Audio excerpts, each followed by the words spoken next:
if you see the cyber security as an industry has evolved in too many areas. Okay, so if you see that overall in the industry, we are into a constant match with the cyber criminals. The industry comes out with the new products, new technologies, and cyber criminals brings out new ways of hacktivism. They find new ways to penetrate. So today, from a Seqrite perspective, what we are trying to address is an enterprise space with a unified security concepts. So when I said that unified security, we talk about from an infrastructure security perspective and moving the needle to application security and moving the needle to towards the data center security. Today, what we talk about is not only the endpoint security or a network security, but we try to basically build down the solutions which actually can address data protection, right? And most of the enterprise in the enterprise space, right, when the perimeter is diminishing, and one of the new fundamentals which is coming as cloud, and this pandemic has also accelerated this cloud adoption in a very faster way. So that is where the cloud security becomes one of the most important elements, and all those customers which basically are working with the remote offices, so they want an agility in terms of the how they wanted to manage security over the cloud. So today, when we look at the Seqrite, so Seqrite, from a product perspective, we are addressing an information security, we are addressing an infrastructure security, we are addressing the space of application security, and we are also addressing the space of uh, data center security, right? Which includes some of the the products which can go into the private cloud also. So, and plus, what we are trying to do is that we are trying to help with our customers with lot of professional services and consulting services. For example, vulnerability assessment and penetration services. For example, we are trying to build a services portfolio to help our customers to recognize the gaps and do an assessment in their network architecture, in their application architecture, so that we can provide them the entire demographics of the gaps that they have, and with our products and with our services, they can fill in those gaps and create a secure architecture for their infrastructure. Okay, so that is what we Seqrite today is all about. At this point in time, during the journey of pandemic, right? So I think all of us understood the basic challenges in terms of the commercial aspects, right? But somehow I think as a company, we are very strong on our value system, right? And we accommodated all those kind of requests. Lot when customers requested for extension of their licenses, right? We did that. We did not hold any customer who wanted to have an extension of the licenses. We extended licenses our partners. So we basically try to basically work in our own capacities and try to see out that how we can be to basically solicit those requests that partners are making, right? And we were able to accommodate their requests, and thankfully we were able to accommodate those kind of requests, and probably we try to help the situation as much as we can. Yes, definitely the market was slow. It was not that kind of an the growth that we had been experiencing when we were into the normalcy, right? But during this was a challenging period for everyone. We tried to accommodate as much in our capacities we could. We already have some of the programs that we were basically set up.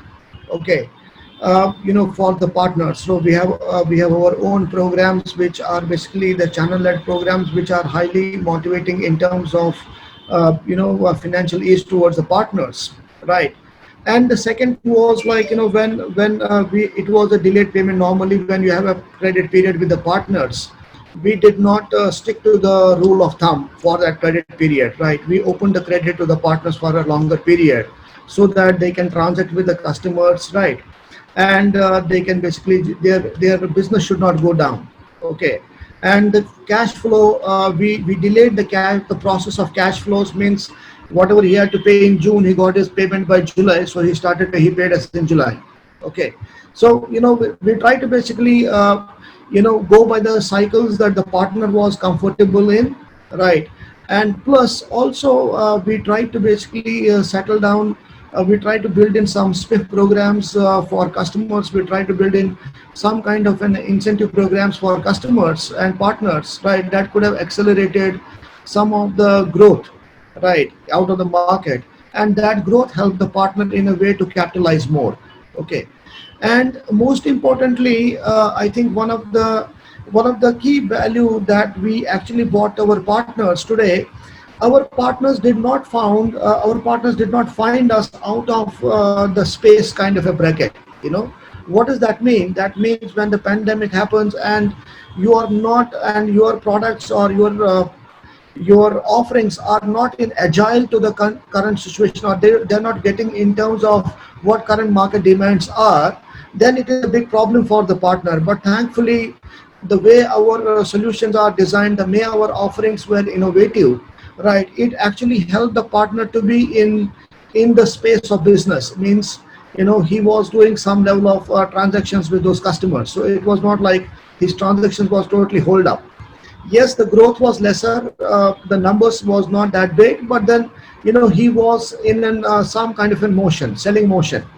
And thankfully, it is all of our products, all our offerings, all our creative innovation that helped him into the cycle of doing some business, and due to which the partner was in a capacity to capitalize out of the market, and he was quite stable.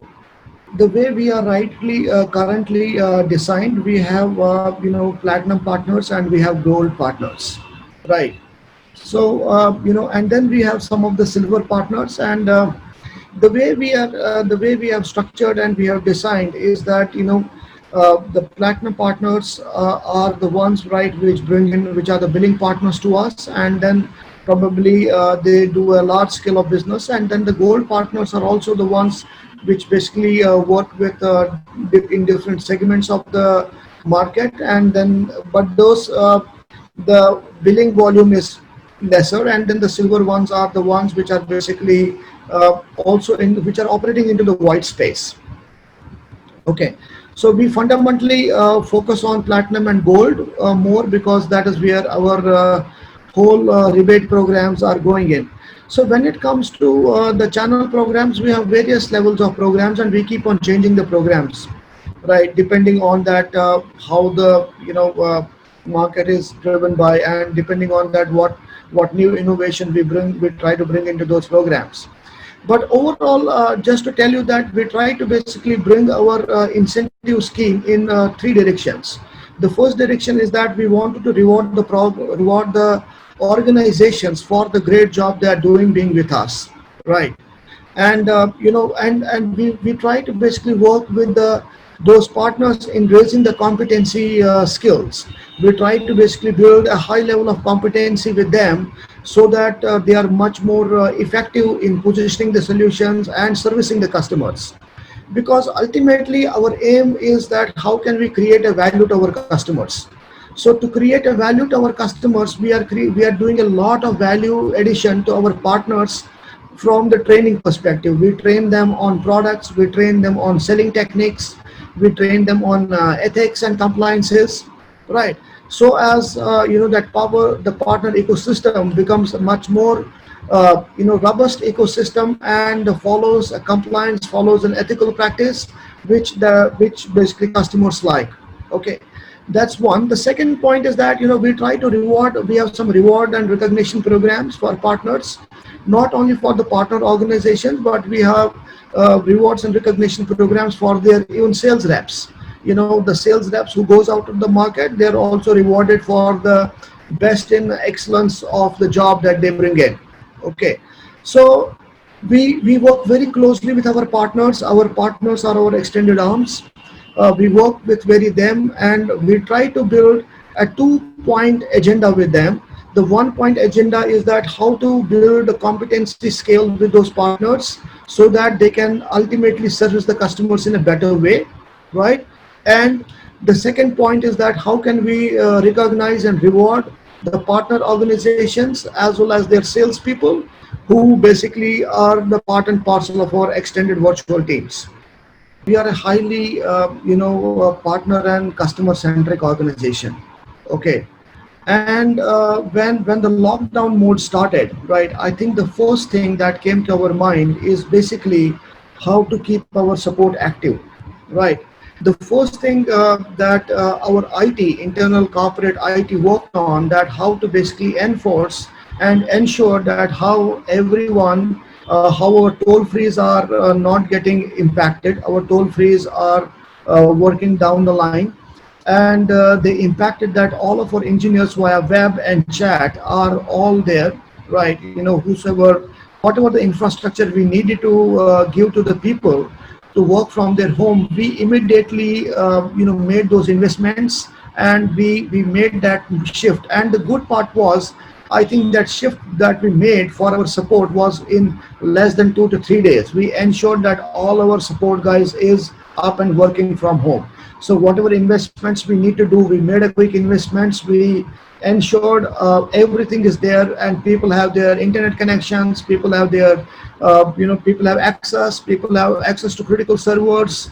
People are operating out of their laptops. They are able to. They are not missing the call evidences are not done.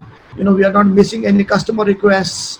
So that was, I think, the first 1 week after the lockdown was like, even before the lockdown, when we were actually feeling that some crisis situation is going to come up. So we have our HR has already set up a disaster recovery DR plans, and DR plans, we had a steering committee there, and that committee, the first thing that they worked on is basically how to keep our support up and coming. That was one thing. Then second thing, what we do is that we actually use that time, well efficient time, the first quarter of this year, we used in basically, use that time in in scaling up the competency levels of partners. So I think in a month, if we used to have 2 or 3 programs, we immediately, for partner trainings, we immediately moved to the digital platform, right? We started basically, learning information management services. We started training partners, and in fact, those smaller cities where maybe the infrastructure was an issue, our local teams, over the WebEx, over the collaborative applications, they started reaching out to the partners, building them up, and gaining their confidence, and telling them more about our offerings, telling them more about imparting them the trainings. Okay. So when it comes down to how we dealt with the situation, the first thing we was that we are not going to let our customers down when they need the support. So we were up and ready with all relevant infrastructure. We did fast investments, very quick investments to build that infrastructure. Wherever we needed to build in, wherever we had gaps, we were all set and ready. And I think there is hardly any customer who comes back to us and says that he was not supported during the pandemic. And I think I got so many appreciation letters during this pandemic, and the customers were amazingly to see, how you guys have managed it. I think the good part that Seqrite has is our local presence, right? We are present in every damn city, right? We have technical people, we have sales people, we have pre-sales people in every city, you name it. So wherever we are selling, right, our first objective was that how do we give the return, how do we return the value to our customers, right? The customers who have invested on us, how do we retain that value to them? So that is where our force was a big, it was a big strength of ours. Our force all across was a big strength, and they ensured that all the customers are attended. And during that time, they ensured also the partners are very well connected. We kept on talking to partners, understanding their pain areas, understanding that how we can help them. And partners were like as a buddies to us, and we started, every local team used to talk to our partners at the local level to figure it out, that what does it need to be as a local go to market with those partners, right? We strategize it, we strategized, we build a foundational plans at the local levels, at the grassroots levels, at the field levels, so as that what is the appropriate way to engage with, and we build it them. And overall, if you see from support till partner engagements, partner enablements, that kept us moving on, and that kept us at customer satisfaction. Our customer satisfaction scores are very exorbitantly very high, which means there is a very nicely the customers have really appreciated the way we have supported them. Our CSAT scores are very absorbently very high. I think we one of the good blessings that Seqrite has, we are blessed with a great marketing team. But this team is also equivalently conscious of customer objectives, right? And luckily, not many organizations I have seen this, but in Seqrite, I'm really blessed with a marketing team which are highly customer centric. Okay, and while that pandemic was happening, I think it was like I really myself could not believe in the way everything moved on to the digital. My marketing team actually started building up digital based campaigns. They started talking to customers, right? They started going to the existing customers. They started talking to the renewals, sending up some of the messages across our offerings to many of the customers. So I think the digital revolution, right? The way we adapted, it was for Securoid. I could not actually, I'm not in a way to figure it out that in no time I experienced a digital revolution in Securoid. And that digital revolution was all possible because of the marketing folks, right? They were so highly innovative in channelizing it so well. And they gave me a very smooth transition, right? Even I did not have to think about the way I moved, everything moved onto the digital. Everything quickly, they went out to the customers, they started campaigning to the customers. They started coordinating with sales and marketing was like hand in hand in gloves. They started working with sales, what to do, how to do next, what messages to send, what are the practices, what are the threat reports, basis on what are the vulnerabilities, or what are the threats those customers are undergoing with, how can we help, how can we message, how can we properly send it out to and educate platforms, and how can we digitally connect it. So they basically created a digital tsunami, right, kind of a thing. And that helped us to remain connected all across. They bridged the gap between us and the customers, right? And I think it was a real good effort by them to, in no time, they actually they just pulled it out as a digital revolution. The support side, I could not do much on that support side. It was like 80/20, because in some of the cases my I had to keep my guys in the field, to be very honest. When the unlock one started, I we had some of the plans to keep some of the guys in every city on the field. Okay. In fact, in May and June, some of my support people were there on the field as well. Okay, because I have some of the critical infrastructure deployments. These are super critical infrastructure deployments that I cannot ignore.